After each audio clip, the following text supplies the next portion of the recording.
तो फ्रेंड्स, एक नई वीडियो के साथ मैं डॉक्टर सीपी भसीन हृदय के अंत्यकरण से आपका स्वागत करता हूं। आज 2 अप्रैल वर्ल्ड ऑटिज्म अवेयरनेस डे के रूप में मनाया जा रहा है।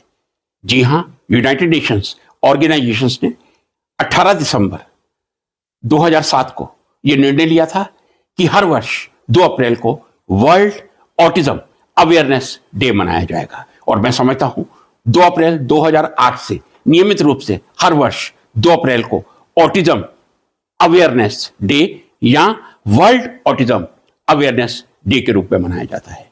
फ्रेंड्स, इसका नामकरण दूसरा भी किया गया है और इसको ऑटिज्म स्पेक्ट्रम डिसऑर्डर या ASD भी कहा जाता है। ये मानसिक विकास से जुड़ी हुई एक अवस्था है। पहले मैं स्पष्ट कर दूं, autism not autism. Autism correct pronunciation. Autism शब्द का मतलब क्या है? हिंदी में ऑटिज्म का मतलब है स्वलीनता। स्वलीनता मीन्स अपने आप में खोए रहना।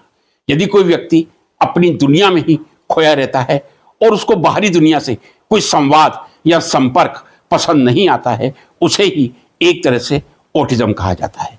वैसे ऑटिज्म कोई बहुत बड़ी मेंटल डिजीज नहीं, ये एक मेंटल फेस है जो लगभग आप किसी भी बच्चे 1 और 2 वर्ष की अवस्था में आप यदि केयरफुल पेरेंट्स हैं, आप जान सकते हैं। कोई बच्चा बहुत एक्टिव है, हाइपर एक्टिव है, सुपर एक्टिव है, लेकिन यदि वो 3 वर्ष तक भी बोलना नहीं सीख रहा, तो मैं समझता हूं ये ऑटिज्म का सबसे बड़ा लक्षण उस बच्चे का है। यदि कोई बच्चा पूरी तरह से आइसोलेट करना पसंद करता है, जरूरी नहीं है मैं बच्चे के लिए कहूं, किशोर हो सकता है, यूथ हो सकता है, इवन एडल्ट, सीनियर सिटीजन, यदि अपनी दुनिया में ही, मैंने आपसे कहा हिंदी शब्द बहुत सुंदर लगा, स्वलीनता, अपने आप में लीन रहना। यदि कोई व्यक्ति अपनी दुनिया में खोया रहता है या कोई एक्शन बार बार रिपीट करता रहता है, हाथों को बार बार ऐसे ऐसे करना, जो चीज हमें एबनॉर्मल दिखती है, ऐसा सभी एक्शन ऑटिज्म के अंतर्गत आता है। कई बार किसी बच्चे का नाम बुलाया जाए और वो रिस्पॉन्स नहीं कर रहा है, ये भी ऑटिज्म का शिकार ही है। ऑटिज्म एक ऐसा प्रक्रम है जो कोई बहुत मेंटल डिसऑर्डर नहीं है। बहुत सरलता से कंसल्टेंसी से, किसी साइकोलॉजिस्ट से कंसल्ट करके इसको ठीक किया जा सकता है। यदि इस प्रकार की हरकतें आपको दिख रही हैं, आपका बच्चा सुपर एक्टिव है, हाइपर एक्टिव है, 3 साल के बाद भी वो मुंह से शब्द नहीं निकाल रहा है, वैसे तो लगभग कहते हैं 1.5 साल के बाद कुछ ना कुछ एक नॉर्मल बच्चे के मुंह से शब्द निकलने शुरू हो जाते हैं, या कोई बच्चा बार बार एक एक्शन रिपीट कर रहा है, या आप उसका नाम पुकार रहे हैं, वो रिस्पॉन्स नहीं दे रहा है, या कोई ऐसा बच्चा जो अपनी दुनिया में कमरे में रहना पसंद करता है। लेक ऑफ कम्युनिकेशन सबसे बड़ा ऑटिज्म का लक्षण है। कम्युनिकेशन की कमी, संवाद की कमी, दुनिया से कटे रहना, यह मैं समझता हूं दिन प्रतिदिन जो बढ़ता जा रहा है, यह ऑटिज्म का लक्षण ही है। हम ऑटिज्म से अपने बच्चों को बचाएं, स्वयं को बचाएं।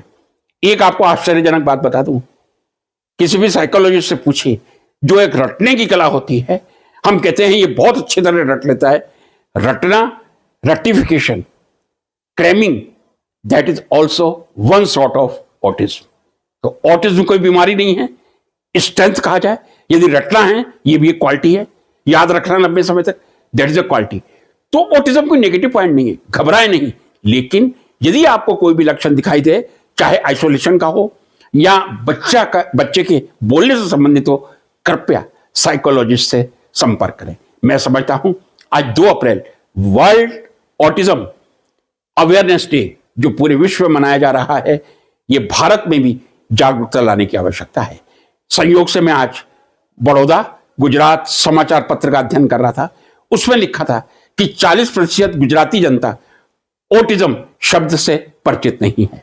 मैं मानता हूं गुजरात की ही नहीं, समूचे भारत में मैं समझता हूं 80% जनता ऐसी होगी जो ऑटिज्म शब्द से परिचित नहीं होगी।